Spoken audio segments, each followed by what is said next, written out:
Voici le Doc Mayou. Bon mardi, Doc. Monsieur, Jonathan Garé. Oui, salut, Doc. Êtes-vous nerveux? Non, pas particulièrement. Pourquoi? Ben, c'est la journée du budget, Doc. C'est d'aujourd'hui qu'on va savoir si on sera encore fourré par le gouvernement. Ben voyons, ça change quoi dans notre vie quotidienne? Ouais, mais vous êtes un être d'exception. On sait très bien, on connaît vos tours de passe-passe. Mais nous, on va subir encore une fois, Doc. Ben, le peuple, n'êtes-vous pas là pour engrosser la poche de l'État? Qui ça? De qui vous parlez? Vous autres, le peuple québécois. Ben oui. Ben on est écœurés d'engrosser la poche de l'État. Garé, je vais vous raconter quelque chose. Avant-hier soir, j'ai parlé avec un de mes amis qui est psychiatre en Virginie. Ah. La Virginie, c'est un État de la côte est de la Nouvelle-Angleterre aux États. OK? Oui. Alors, il vit à Norfolk, en Virginie, et là, il y avait 650 000 $ d'impôts à payer. Alors, son comptable l'appelle, il dit, achète-moi donc quelque chose, là, pour que tu puisses payer moins d'impôts. Alors, savez-vous qu'est-ce qu'il s'est acheté? Non? Un véhicule motorisé. D'au-delà de 40 pieds. Hein? Ouais. Tu sais, avec le panneau qui se tire de côté, là, un gros motorisé. Un Winnebago. Un Winnebago, diesel, avec une section qui est rétractable, là, tu sais. Oui. Et c'est déductible au-dessus de la première année, non seulement il l'amortit. Alors lui, savez-vous la passe? Allez-y. Pardon? Allez-y, Doc. Oui, savez-vous quelle passe qu'il peut faire? Non. C'est qu'il peut déclarer son mobilité, son motorisé comme étant un bureau mobile. C'est bon. Alors là, donc, oui. Tout est exempt d'impôt, autrement dit. Oui. Alors, il va pouvoir le déduire en l'espace de 2-3 ans complètement. Alors, il a payé ça environ 250 000, 300 000 US. Et la première année, il va pouvoir en déduire, je pense que c'est 125 000 $. Ouais, mais c'est bon, ça. Excellent. Alors, ça, c'est le système chez nos voisins, Ben oui. qui est légal, c'est tout à fait correct. Effectivement, quand il se déplace dans son motorisé, il a son cellulaire, il est avec son fax, il est en contact avec sa clinique privée, une clinique psychiatrique privée qui emploie au-delà de 40 personnes. On est aux États-Unis, c'est un de mes amis là, de très longue date. Ben oui. Ça fait environ 15 ans qu'il vit en Virginie, à Norfolk. OK. Alors, j'aurais envie de vous dire ce matin, allez donc vous faire enculer avec votre système au Canada. Très bien. C'est ça que j'ai envie de vous dire ce matin. Merci. Allez vous faire enculer. Très gentil, docteur. Docteur, on peut changer de sujet? Oui, parce que si vous continuez à parler de budget, vous allez voir l'étalage de ma vulgarité avec votre hostie de système de crosseur minable. Mais arrêtez, s'il vous plaît. C'est votre système au Canada. Un système de minable. D'accord. Heureusement qu'on a les États-Unis aux côtés parce que ça ferait longtemps que j'aurais changé d'endroit. D'accord. Bon, alors, docteur, s'il vous plaît, on va parler d'agression sociale.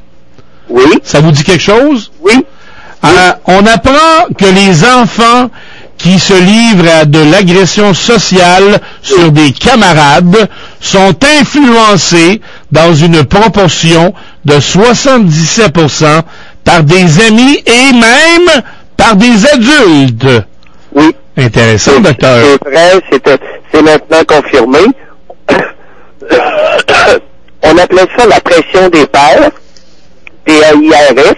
Et effectivement, messieurs, ils sont en train de corroborer par des études scientifiques ce que certains avaient avancé comme théorie ou suite à des connaissances empiriques, c'est-à-dire des connaissances acquises au quotidien dans leur expérience professionnelle. Oui, ça paye de l'allure, les amis. C'est ça. Ouais, ben... Alors, l'humain est un animal grégaire. C'est pas une création de Dieu, sacrément. Ouais. C'est un animal qui est grégaire et il est très influençable par les autres qui sont aux côtés. Alors là, je veux juste préciser, docteur, pour le bénéfice de nos auditeurs, qu'il y a 7 chercheurs de 4 universités qui ont étudié, écoutez bien ça, 406 paires de jumeaux âgés de 7 ans dans la région de Montréal, puis ils ont découvert que c'est le milieu social des enfants qui déclenche des agressions psychologiques.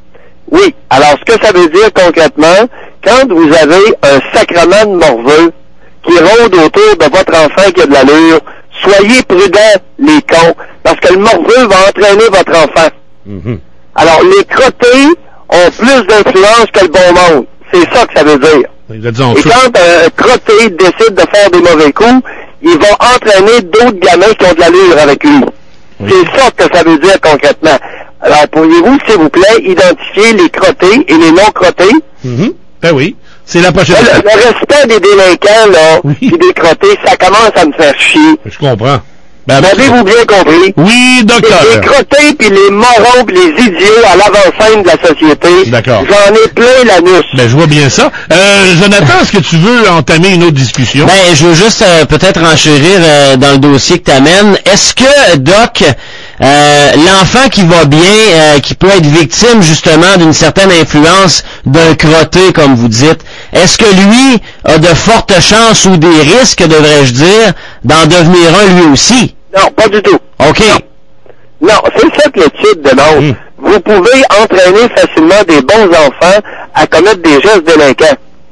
Alors, d'où l'importance de surveiller les hosties de crottés. Ben oui. Êtes-vous capable de les identifier puis les encadrer, les crottés? Ben oui, mais on va faire ça comment, Doc? Les retracer, les retrouver? Ah, voyons, regardez comment ils se comportent. Les délinquants, les faiseux de mauvais coups, les espèces de squidgeries puis de cossins. Faites attention quand ça rôde autour de vos enfants. Mais... Et les trafiquants de drogue, puis Oui, mais tout là- ce qui les crottés ont beaucoup d'influence sur le bon monde. Ben oui, mais... L'humain est un animal grégaire, c'est-à-dire c'est un animal qui a tendance à vivre en groupe. Et vivant en groupe, il est influençable Oui. par le groupe. Oui. Et c'est souvent par les moins bons éléments. C'est ça qui me fait chier. D'accord. Alors... Comment ça se fait que l'être humain est aussi influençable, mais par les moins bons éléments, pas par les bons? Ben oui.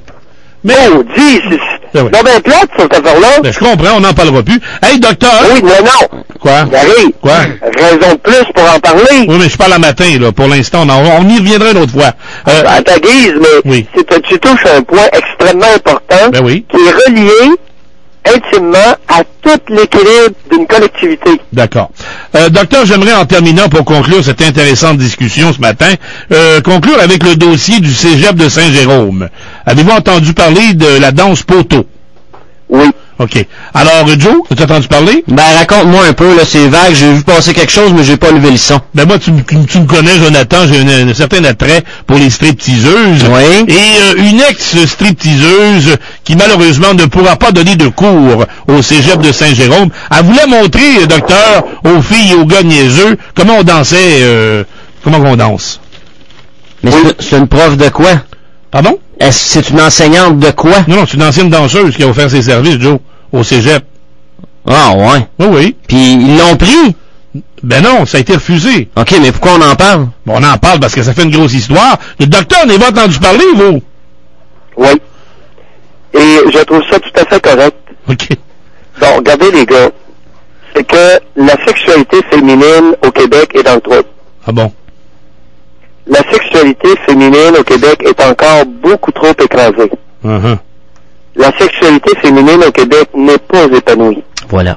Il y a très peu de femmes sexuellement épanouies au Québec. Alors, quelles mesures allons-nous prendre collectivement pour favoriser l'épanouissement sexuel des femmes, des jeunes femmes et des femmes adultes? Oui. Alors, ça, c'était une mesure incitative à l'expression de la séduction féminine. Non, mais il n'y a rien de mal à ça, docteur. Je suis tout à fait d'accord. C'est bon.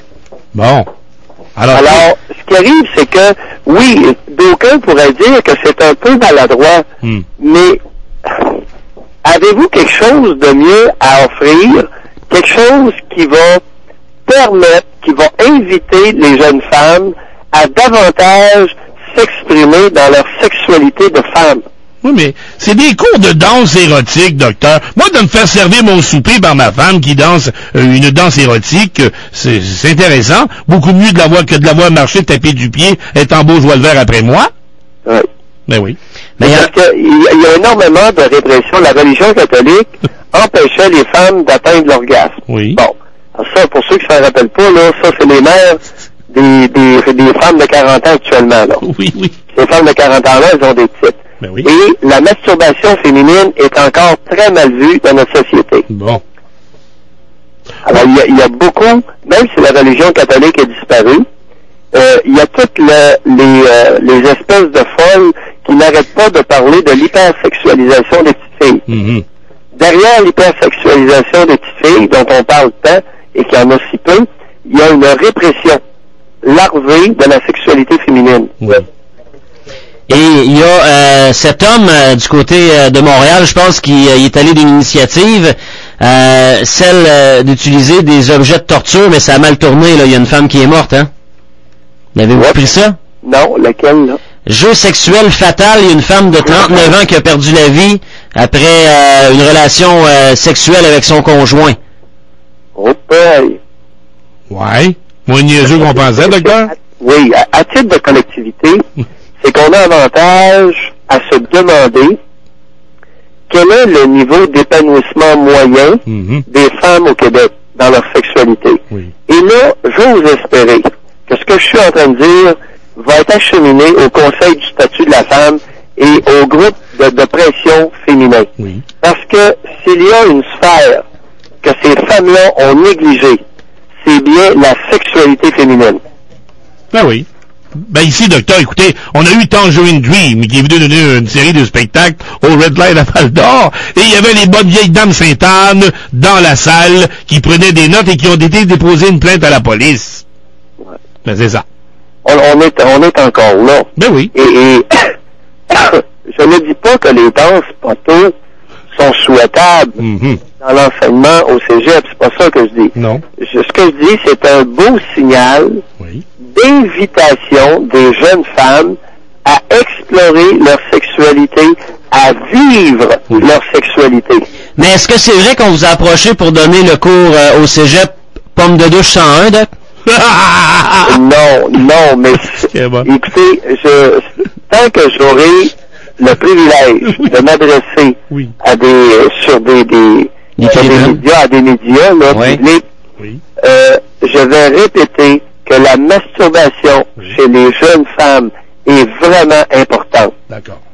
Alors, mesdames qui avez des filles, s'il vous plaît, n'interférez pas. Lorsque le lit craque un peu, n'allez surtout pas dire à votre fille d'arrêter de faire craquer son lit. D'accord.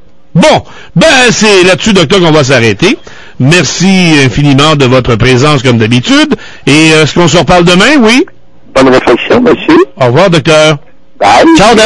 Oui, on s'en parle demain. Ben oui, j'espère bien. C'est quand même 100 piastres. Ben oui.